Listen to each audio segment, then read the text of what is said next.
আসসালামু আলাইকুম সকলকে। কুক অ্যান্ড ইটের পক্ষ থেকে আরেকটি রেসিপি নিয়ে এলাম। আজকে তৈরি করব রসবড়া।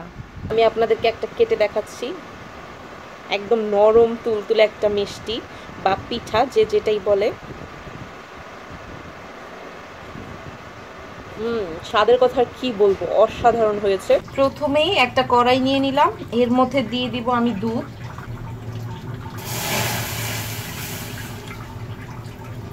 দুধটা একটু বলক আসা পর্যন্ত জাল দিব। এখন দিয়ে দিচ্ছি একটু সামান্য পরিমাণ লবণ।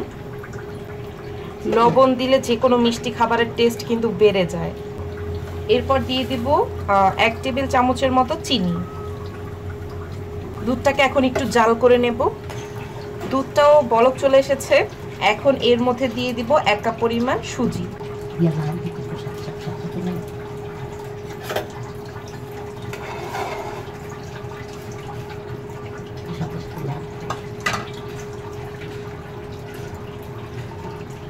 সুজিটা দেওয়ার সাথে সাথে এটা একটু নাড়াচাড়া করতে হবে, না হলে এটা কিন্তু দলা পেকে যাবে।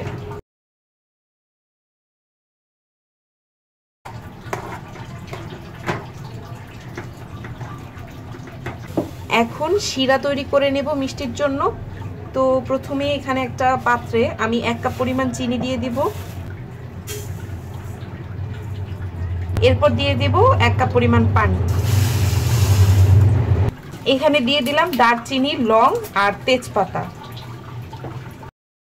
শিরাটার খুব সুন্দর একটা কালার চলে এসেছে আর এটা যথেষ্ট পরিমাণ ঘন হয়ে গিয়েছে। এখন চুলাটা অফ করে দিয়ে শিরাটাকে ঠান্ডা করতে দেব।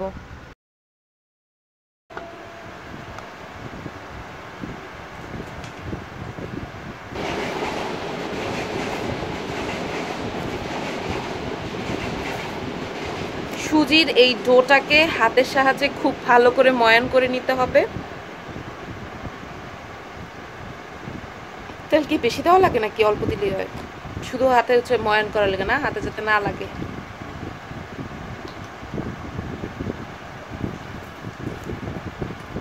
এটা একদম মাইখা নিমিশ করে ফেলতে হবে না আম্মু?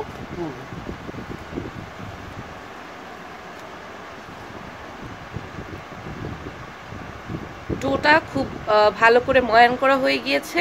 এখন এখানে আমি 2টা ডিম দিয়ে দিলাম। ডিম দিয়ে এটাকে আবার একটু ভালো করে মেখে নিতে হবে।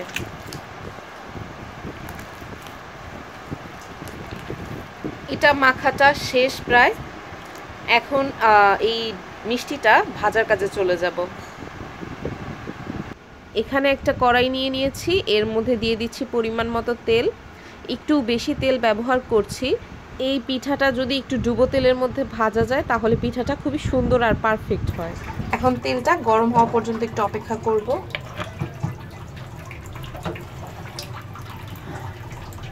তেলটা মোটামুটি গরম হয়ে গিয়েছে।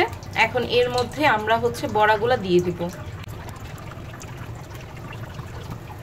তেলটা কিন্তু একদম যে খুব বেশি গরম করে নিয়েছি এমনও না, একদম মিডিয়াম গরম যেটা সেটা করে নিয়েছি, না হলে মিষ্টিটার উপরে কালার চলে আসবে আর ভিতরে হবে না। মিষ্টিটাকে এখন আস্তে ধীরে একটু সময় নিয়ে ভাজবো, উপরে একটু সুন্দর কালার নিয়ে আসবো। আর অবশ্যই চুলার আঁচটা একটু খেয়াল রাখতে হবে। চুলার আঁচটা মিডিয়াম টু লো হিটে রেখে এই পিঠাটাকে আমরা আস্তে ধীরে ভেজে নেব।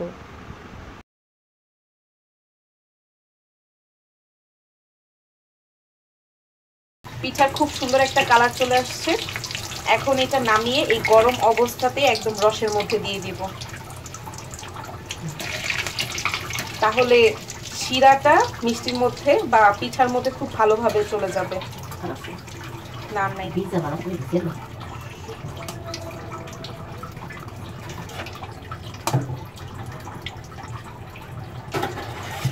এটা রসের মধ্যে থাক, আমরা আরেক ব্যাচ পিঠাটা ভেজে নিই।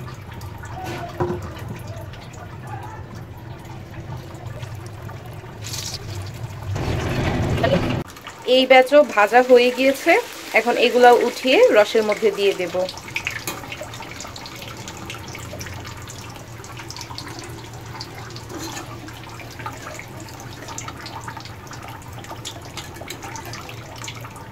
এক কাপ সুজি দিয়ে কতগুলো রস ভরা হয়েছে। আরো এক ব্যাচ ভাজবা না আম্মু? আর কয়টার মতো হইব?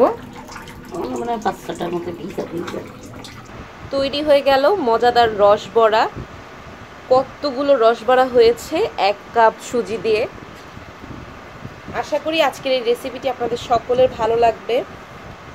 ভালো লেগে থাকলে অবশ্যই বাসায় ট্রাই করবেন আর আমাকে জানাবেন কেমন হয়েছে। আমার চ্যানেলটি সাবস্ক্রাইব করতে একদমই ভুলবেন না।